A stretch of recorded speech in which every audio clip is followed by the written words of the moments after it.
Hello mga kapanalig, welcome to my channel.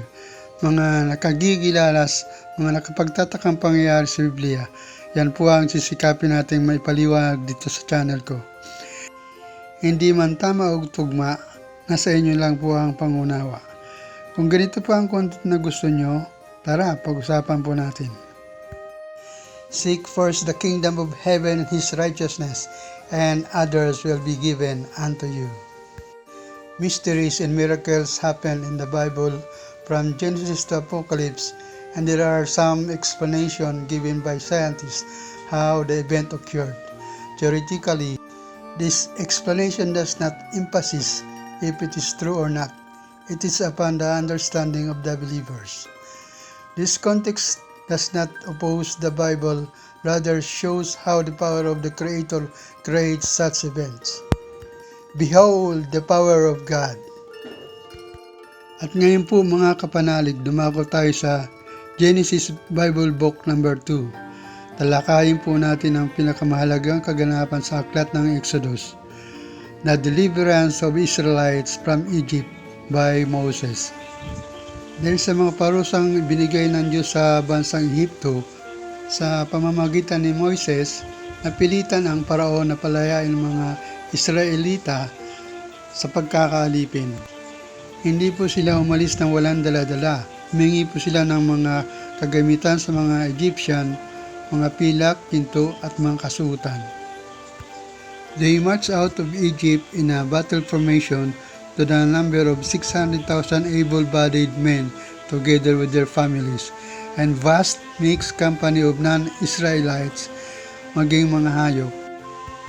At sa kanilang pagtakas ay naisipan ni Paraon na habulin sila hanggang sa matrap sila sa pulang dagat o Red Sea. Mula sa malayo ay natanaw sila ni Paraon at natatawang winika, "His God is a poor general." Ngunit sinabi ni Moses sa kanyang mga tao, "Do not be afraid, stand firm and see the salvation of God which you will witness today."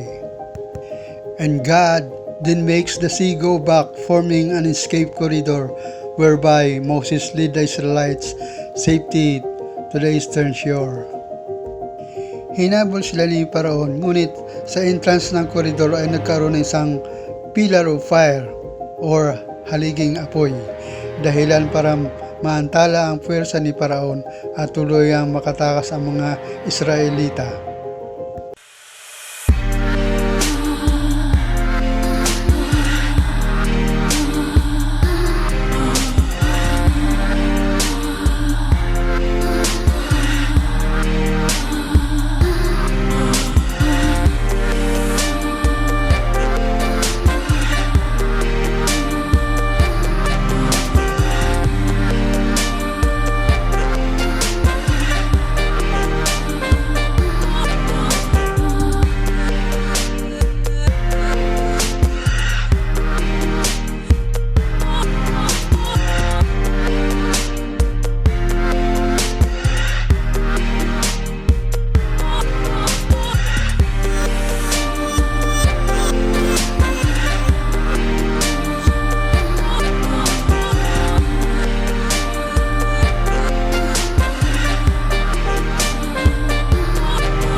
At nang maglaho ang haliging apoy, pinagpatuloy ng puwersa ni Paraon ang pagtugis sa mga tumatakas, only to be trapped and drowned in the returning water.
Nanlumo ang Paraon at ang sabi, "Is God, is truly God." Dahilan dito'y nagdiwang sila Moises at sinamba nila ang Panginoon. Purihin ang Panginoon, purihin ang dakilang may kapal.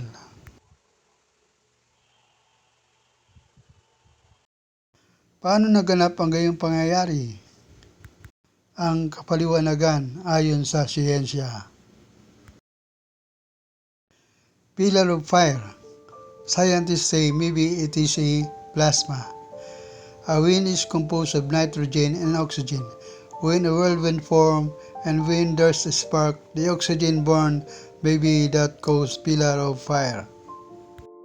At ayon sa siyensya or science, kung saan nahati ang dagat, forming corridor as an escape route for the Israelites.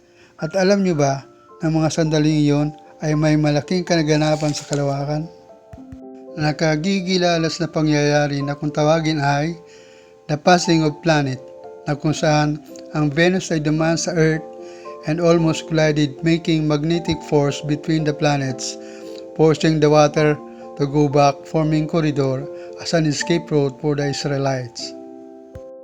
Kung totoo po ang tsura na ito ay nagpapakita kung gaano kalakas ang kapangyarihan ng Diyos, kung saan maging ang mga planeta ay nautusan at sumusunod ayon sa kalooban niya.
Nasaksihan po natin kung gaano kalakas ang kapangyarihan ng may kapal, maging lahat ng bagay sumusunod ayon sa kalooban niya, maging ang mga planeta, tubig, hangin at apoy.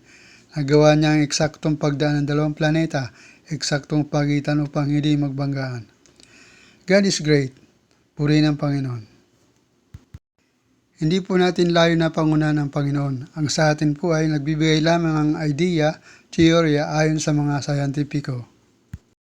Kung gusto nyo po ang ganitong klaseng content, mangyari pong paki-like, share, subscribe, and paki-click na rin yung subscribe button and hit the notification bell so that you are updated to my next video.